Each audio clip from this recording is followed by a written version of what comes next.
aqimus shalah wa atuz zakah warka'u ma'ar rakiin. Jadi ketika hubungan kita sholat, hablum minallah, kemudian hablum minannasnya itu ya zakat itu menunaikan atau membayar zakat. Jadi konteksnya adalah bahwa zakat itu adalah kewajiban, tidak hanya zakat fitrah. Potensi zakat kita itu hampir sama ekuivalen dengan jumlah bantuan sosial yang ada di APBN kita. Jadi sebenarnya itu bisa sangat luar biasa. Mestinya kita memberikan zakat itu lebih kepada tidak konsumtif sekali dimakan. Lebih baik kita itu diberikan kaya. Jadi mindset kita adalah merubah bagaimana mustahik menjadi muzaki yang kita itu jauh lebih berdampak begitu daripada kita yang konsumtif kemudian hilang setelah itu minta lagi. Itu tidak mendidik secara pendidikan. Jadi pengentasan kemiskinan, kesejahteraan sosial itu justru dilakukan pada pelaku-pelaku usaha.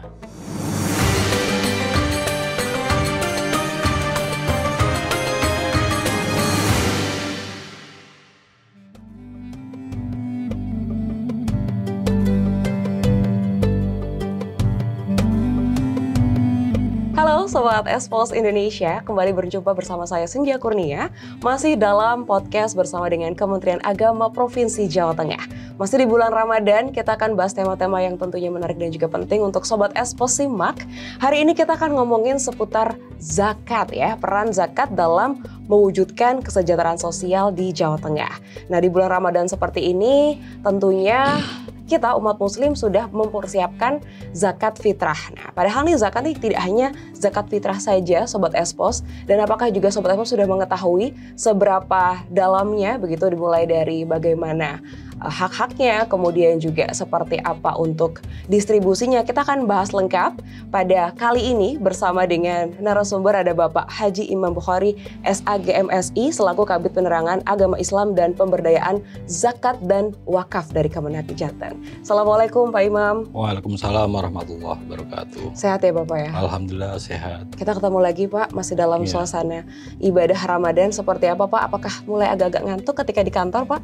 Ya Alhamdulillah masih sehat-sehat. Sehat dan semangat tentunya ya sambil puasa Ramadan di kali ini ya. Baik, ini ngomongin seputar zakat nih Pak. Ini karena kan dalam hal ini Kemenak juga tentunya punya peran dalam bagaimana pengelolaan, kemudian juga pengawasan, potensi zakat sendiri nih Pak. Nih kalau kita ngomongin skala Jawa Tengah itu seperti apa sih Pak Imam? Ya, terima kasih. Jadi sahabat Expos, zakat itu adalah salah satu kewajiban bagi umat Islam. Jadi yang selama ini memang konotasi kewajiban itu zakat fitrah, sehingga mumpung ini di bulan Ramadan, dan ini biasanya zakat itu adalah peak season-nya di bulan Ramadan, karena hitung-hitungan nisab dan haulnya itu biasanya Ramadan dikeluarkan seperti itu. Jadi memang sesuai perintah Allah bahwa aqimus shalah wa atuz zakah warka'u ma'ar rakiin. Jadi ketika hubungan kita sholat, hablum minallah, kemudian hablum minannasnya itu ya zakat itu menunaikan atau membayar zakat. Jadi konteksnya adalah bahwa zakat itu adalah kewajiban, tidak hanya zakat fitrah. Jadi memang ada di kalangan masyarakat kita, para kaum muslimin biasanya yang di zakat itu biasanya ya mereka tidak memperhitungkan hartanya yang sudah sesuai nisab atau haulnya, tapi justru berinfak dulu tanpa melakukan perhitungan terhadap zakatnya. Jadi itu yang perlu dipahami bersama gitu. Baik, nah ini kalau di Kemenak Jateng sendiri seperti apa nih Pak nih yang mulai dilakukan, karena mulai sibuk sepertinya ya, jelas ya di bulan Ramadan seperti ini, seperti apa? Jadi Kementerian Agama ini para sahabat Expos punya fungsi pembinaan dan pengawasan terhadap zakat ya, terhadap lembaga-lembaga pengelola zakat LPS kita, terutama pada Basnas dan lembaga amil zakat ya. Dan jumlahnya di Jawa Tengah ini cukup banyak. Ada Basnas itu ada Basnas provinsi, ada Basnas di kabupaten kota, ada 35, kemudian juga lembaga amil zakat itu sekitar 21 kalau nggak salah. Kemudian ada lembaga Lasnas ya. Jadi lembaga amil zakat nasional yang punya perwakilan Jawa Tengah itu kurang lebih ada 14 lembaga. Jadi itu cukup besar. Memang potensi zakat di Jawa Tengah, terutama di tingkat nasional, karena zakat kalau ditunaikan dengan benar, insya Allah Republik ini akan sejahtera, terutama umat Islam ya. Karena apa? Jumlah kalau kita potensi zakat di Indonesia itu cukup besar hitung-hitungannya, ada sekitar 380 triliun. Atau kemudian potensi wakaf kita juga cukup besar, ada sekitar ratusan triliun juga kalau itu tercatat dan dilaporkan dengan secara legal, begitu artinya secara benar sesuai dengan undang-undang yang ada. Jadi di Jawa Tengah itu jumlahnya justru ya potensinya cukup besar, ada mungkin triliunan, tidak jelas. Cuman karena yang tercatat dengan lembaga-lembaga zakat yang sudah legal, yang sudah berizin itu sebenarnya jauh lebih banyak dari lembaga-lembaga penyalur zakat yang tidak berizin. Lembaga-lembaga itu kesempatan ini saya minta tolong supaya karena sudah ada undang-undang zakat dan peraturan perzakatan di Republik ini untuk kita patuhi bersama gitu. Baik, nah ini ya ngobrolin seputar zakat, jadi bukan hanya sekedar menunaikan ibadah kewajiban atau mungkin kalau zakat fitrah di bulan Ramadan seperti ini Sobat Expo, tetapi juga bagaimana kita juga membantu sama-sama sesama masyarakat yang lain, sama umat muslim yang lain untuk mengatasi kemiskinan juga nih Pak ya. Seperti apa kalau di Jawa Tengah sendiri Bapak?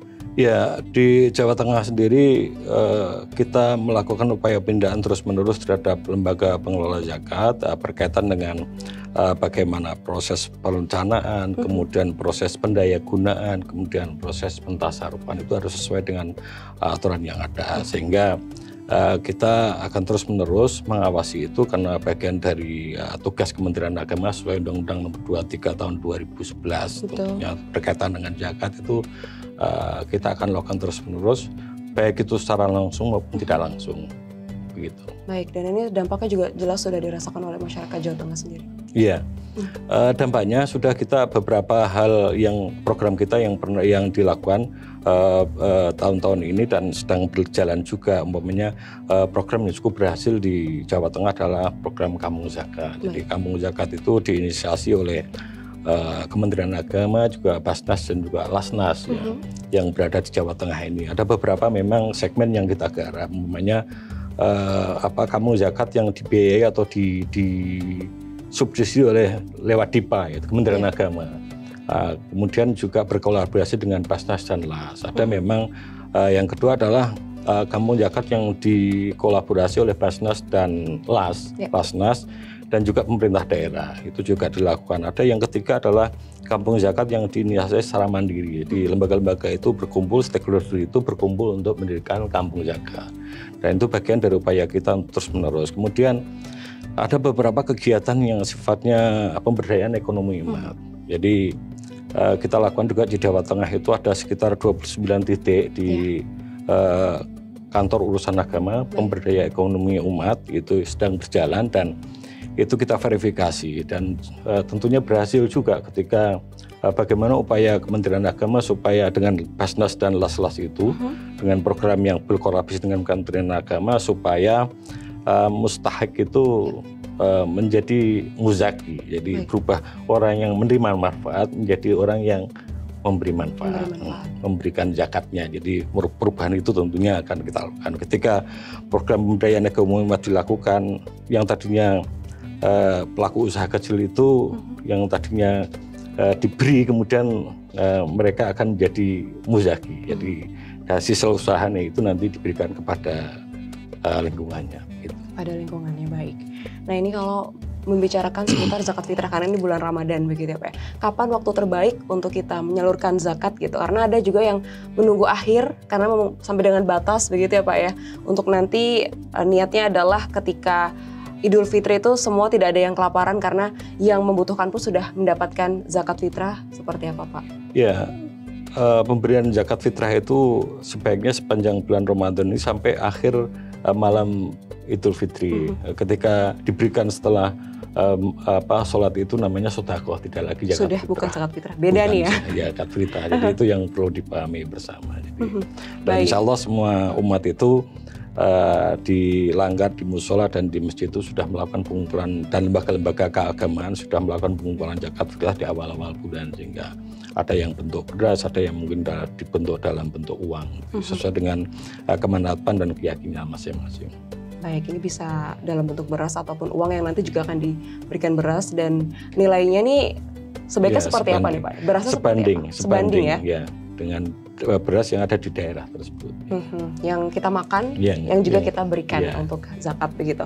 Baik, nah ini kalau ngomongin seputar zakat, tidak hanya zakat fitrah ya Pak. Di luar dari bulan Ramadan tentunya umat muslim nih bisa berzakat dengan banyak jenis, dan ini juga dalam konteks mensucikan harta begitu. Mungkin bisa cerita dulu ke Sobat Espos nih Pak, ini zakat-zakat yang bisa kita bayarkan gitu di luar zakat fitrah Pak. Ya, di zakat itu seluruh pendapatan kita, umpamanya kalau gaji kita, kemudian mungkin berniaga atau perkebunan ya, atau pertentangan dan sebagainya, mungkin harta kita yang dalam bentuk barang berharga seperti emas yang sesuai dengan nisab dan haulnya sudah mencukupi, harus kita keluarkan zakatnya 2,5%. Begitu. Kayak itu ada di zakat mal atau zakat mal. Zakat mal.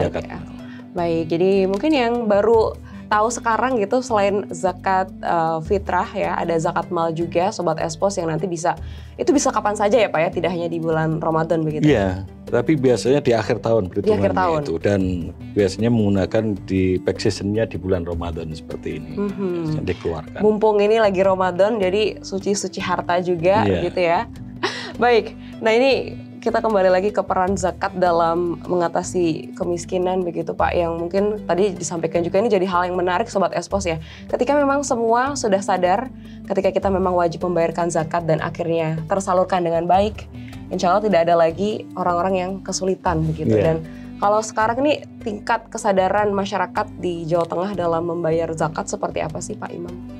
Kita selalu terus-menerus melakukan literasi zakat kepada masyarakat supaya kesadaran itu bisa terbentuk, sehingga benar-benar kewajiban itu ditunaikan oleh para kaum muslimin kita yang agniya, yang mampu tentunya.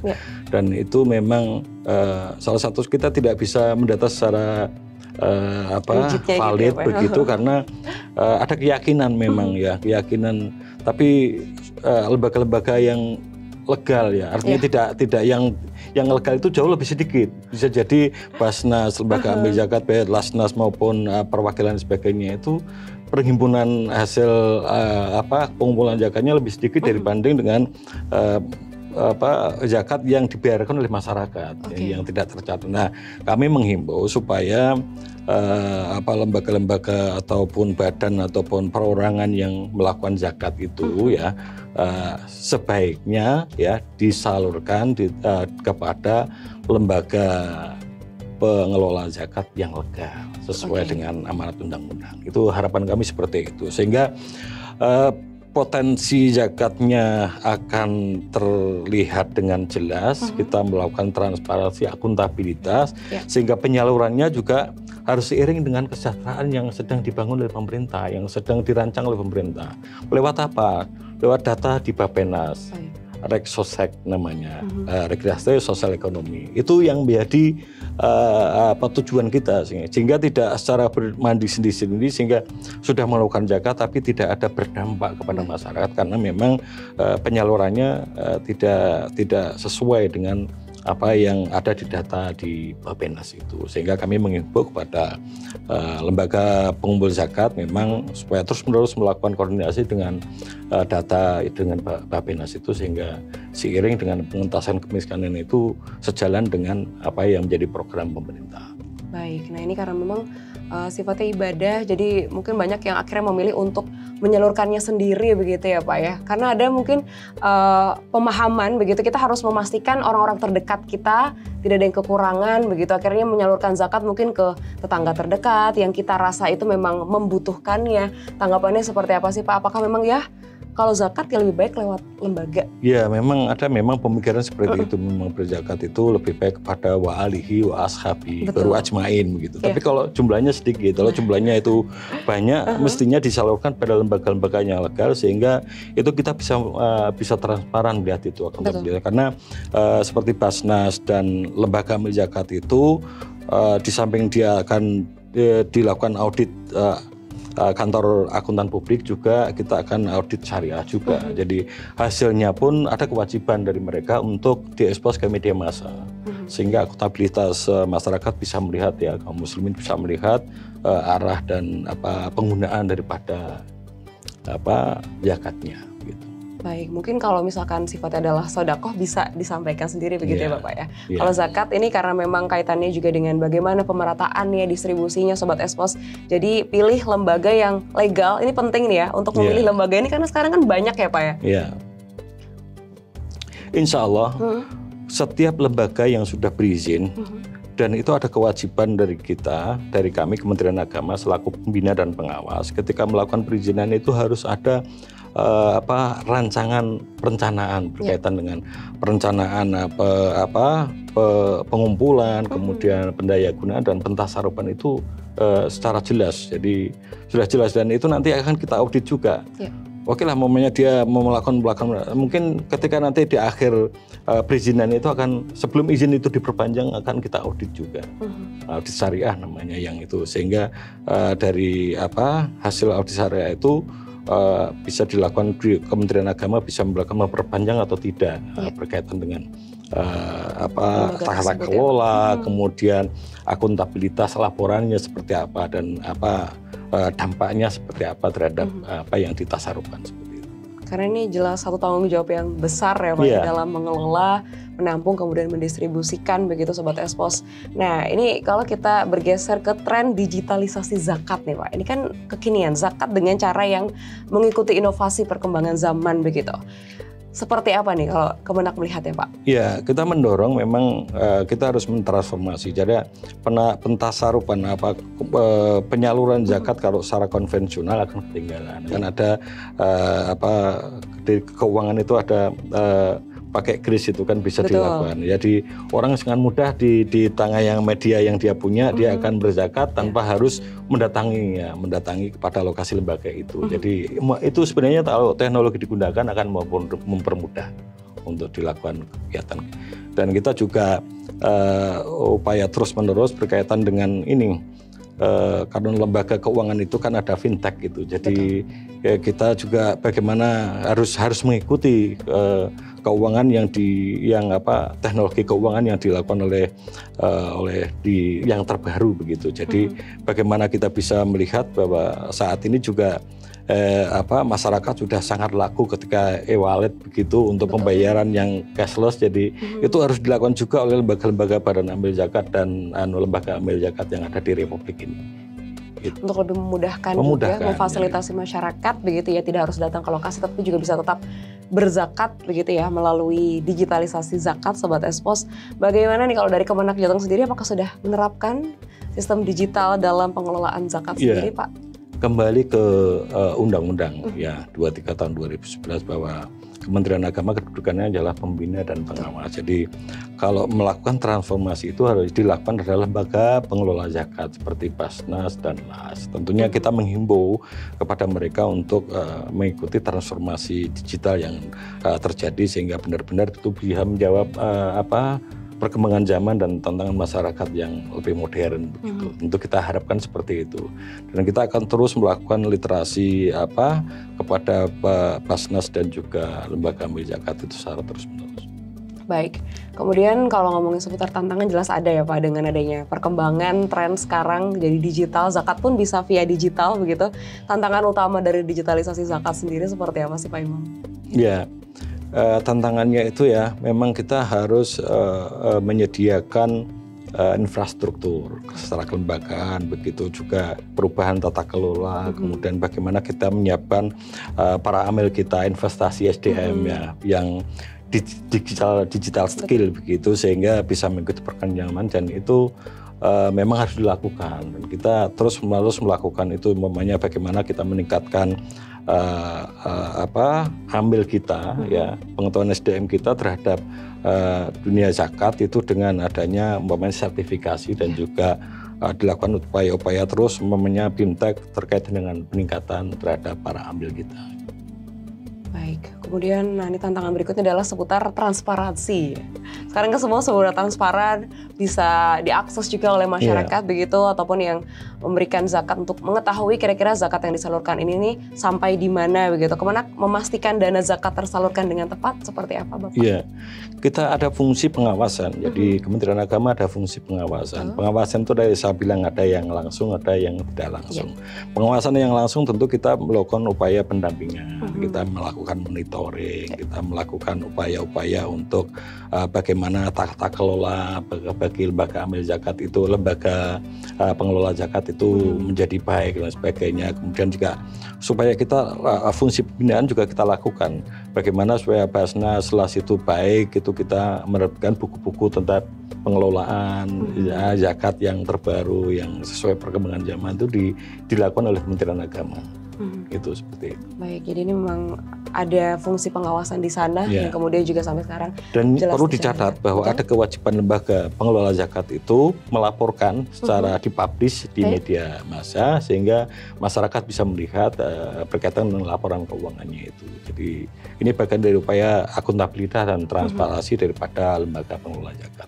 Baik, karena ini memang tadi kalau kita kembali lagi tanggung jawabnya besar, bagaimana mengelola zakat dari masyarakat tadi. Kalau untuk langkah-langkah meningkatkan kepercayaan nih dari masyarakat ataupun juga pemberi zakat kepada lembaga-lembaga seperti apa Pak? Ya, kita akan terus-menerus melakukan literasi kepada masyarakat upaya untuk kesadaran berzakat ya. Itu berzakat kepada lembaga yang legal sehingga masyarakat bisa trust karena ada memang kita itu harus aman, secara syar'i juga aman, secara regulasi juga aman, harus kita lakukan dan kita yakinkan kepada.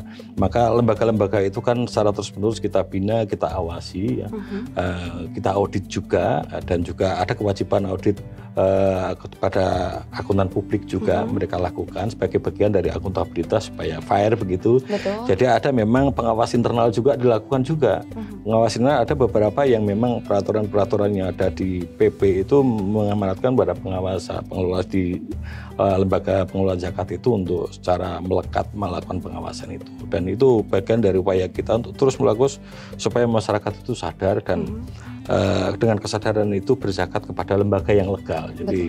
Jadi itu lebih akuntabel daripada lembaga yang tidak, apalagi dalam hal penyaluran tidak aman NKRI. Namanya lembaga-lembaga itu digunakan untuk pembiayaan yang sifatnya melenceng daripada ketentuan kenegaraan. Itu yang kita awasi, yang kita supaya di real yang benar.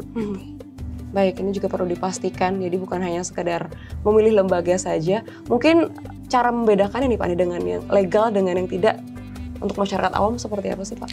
Ya, kalau legal itu kan ada paling tidak papanisasi, di anu kan ada izin operasionalnya. Jadi bagi muzaki yang cerdas itu kan menempatkan